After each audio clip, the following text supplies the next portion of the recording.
Okay, here we are to do the hands-on project for Sandro Botticelli's Ideal Proportions of the Face.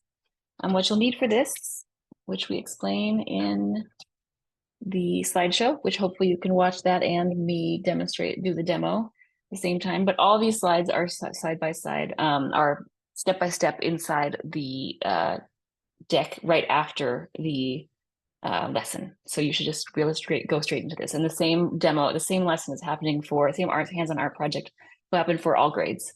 So what you need for this project are this tracing background, a blank sheet of paper for each kid, a pencil, and then that's all that you need to start with. But then you'll need colored pencils, which we have these ones in the colors of the world, and also crayons, and then some regular colored pencils because you'll want to be able to add other colors besides the skin tones. So you have all that assembled. The first thing we have the kids do is write their name and their teacher on the back.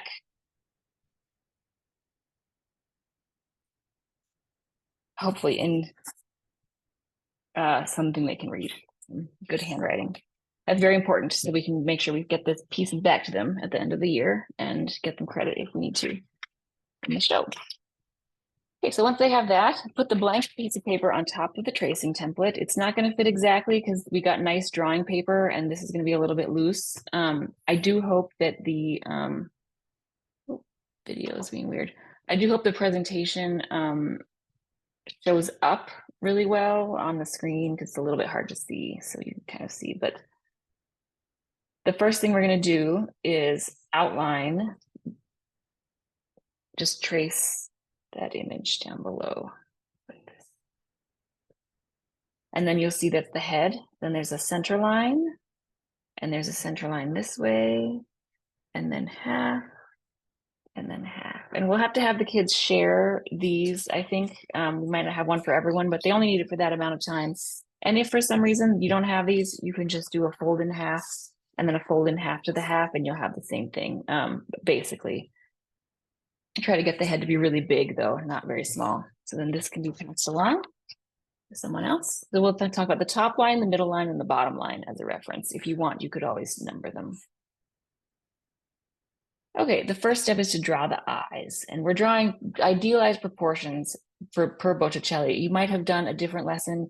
If you go online and you find a video where they're telling you how to draw very realistic ones, these are a little bit different proportions that are considered ideal by Botticelli. So here we draw the eyes.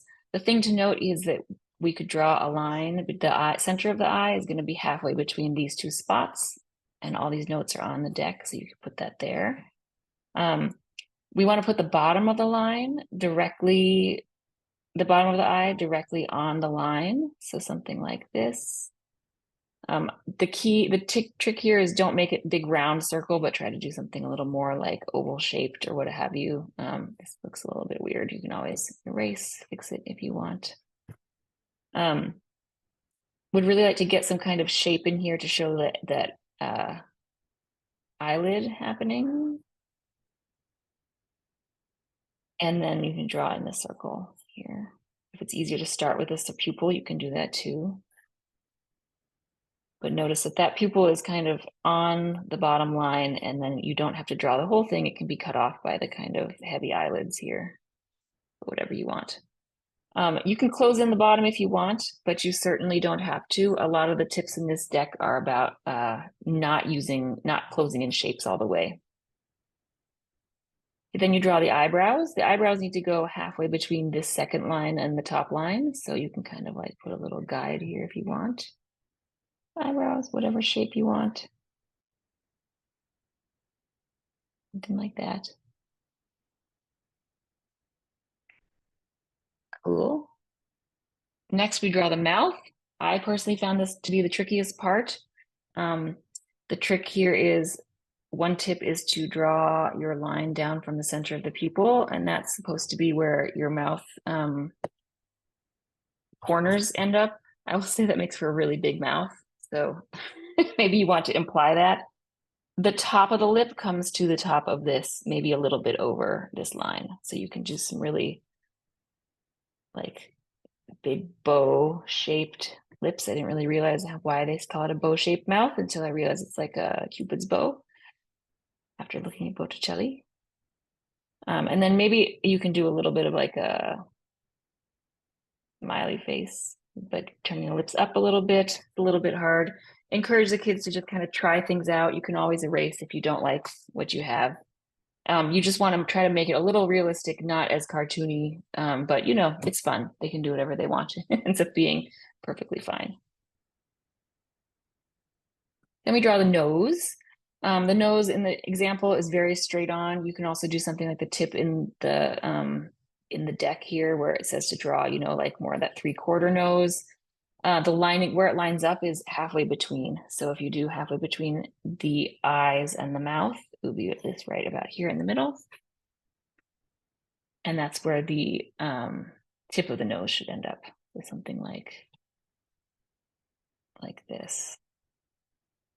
You can just kind of use some simple, again, lines, being a moving dot. Just use some lines to like make a nose.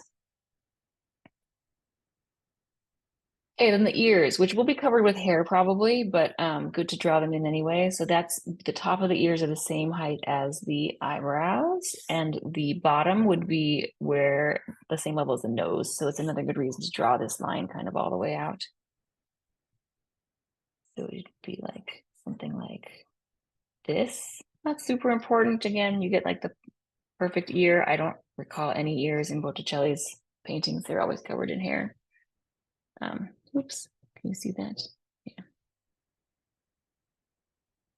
Cool. That's the entire pencil part. Note, I used kind of light hand to draw these. And when you look at it kind of from afar, you can decide if you want to change some things around, fix it up a little bit, you know, however you think makes sense. But after this, what happened next is the pencils. So I recommend getting the colored pencils, these ones out. There's also, of course, just these ones if you want to do blues and yellows. I would start with an outline of the parts. So it can seem scary to commit to using a dark color, but you just go for it, you know, just kind of like commit to some of these lines here. Maybe it makes people feel good to like start with something that you know can be black. So you can do something like this.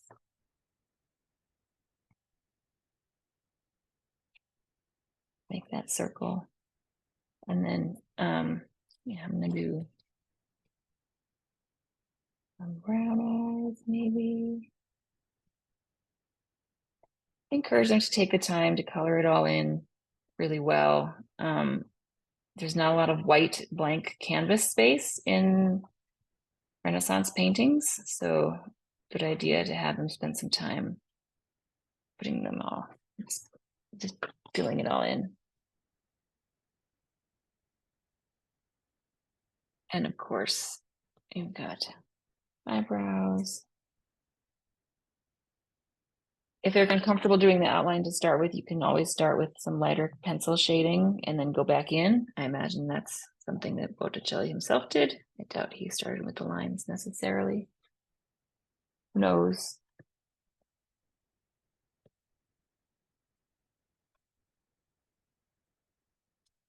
Again, let's like commit to some of these. You can always use a pink or the mouth, or pull out a red if you want to have a red mouth. Be fun.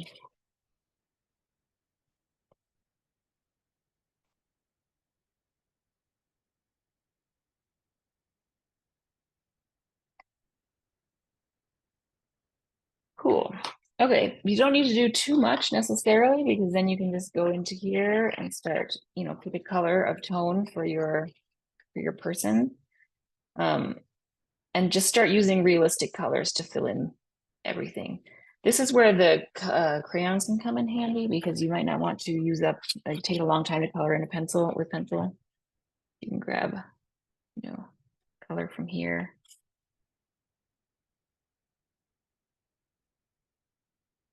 Start coloring in. You don't have to color the whole thing. You can kind of wait, because you might want to do the hair actually. It's a good, I hadn't thought about that, almost forgot. So just get to this point Then this is the next step. We'll jump to this, is add the hair. So the hair is a fun part because you can remind the students this doesn't have to be them. It can be a self-portrait, or it can be an invented person, or it can be someone they know. So what's fun though is to imagine the hair flowing. So use those lines. You use lines here to define the face. Now you can use lines in a different way to do something with the curls and all that. So we can come in here and like, you know, think in the example, they have kind of long flowy hair, but you can always come in here and try to make shorter hair.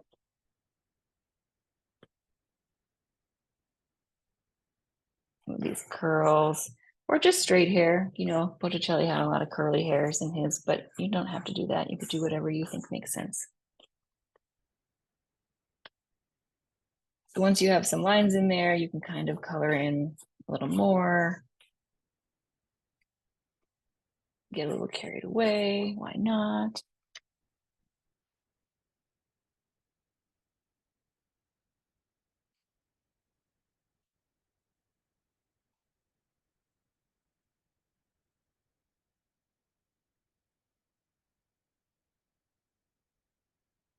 Cool.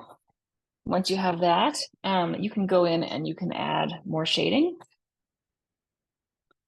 So really the rest is just kind of creative fun time, final touches. There are some tips here. You can color in the face of the features. So we did the lines, but a way to make it more three-dimensional is to use contouring. So that might be something like, you know, pressing really hard to make a shadow. Maybe there's, if we're doing coloring in the face, like using the crayon to kind of create darker spots where we know we have shadows.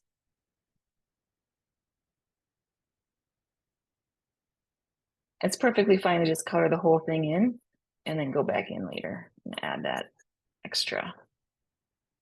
But we do want the full face. So this might be one of the pieces that goes on display in the library.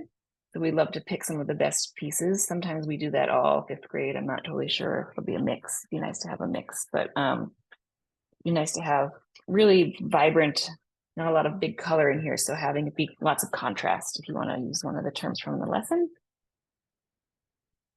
How can we get some contrast in here?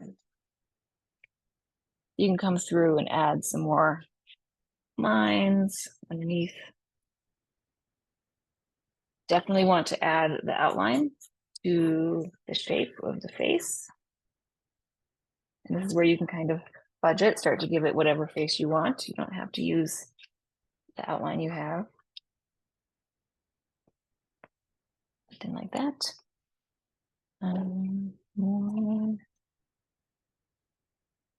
More hair.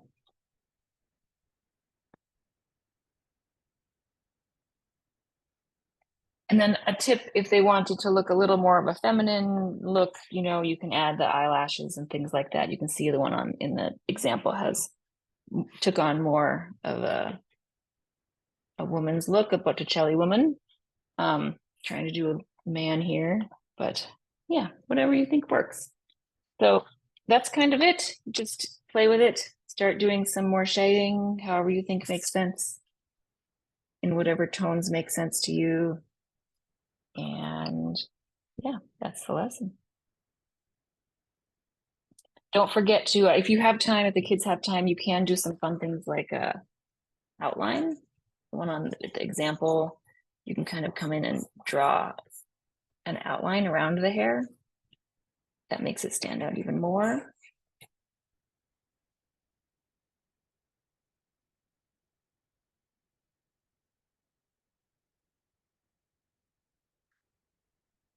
And then you can always also go in and add some, you know, some color behind or something. Like you can, a little bit of contrast color if you wanted to add that in. But it's not necessary. It's just whatever they have time for in the class.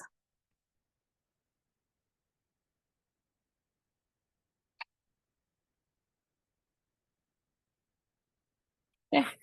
And throughout, if they wanted to have erased the lines, I forgot to mention, you can erase the lines. But the truth is, once they have it all kind of colored in, it really they're not that noticeable, and it kind of speaks to the lesson anyway, so it's not that big of a deal. Yeah, cool. And that is Botticelli. Ideal face portrait. Sign it in the corner, and you're done.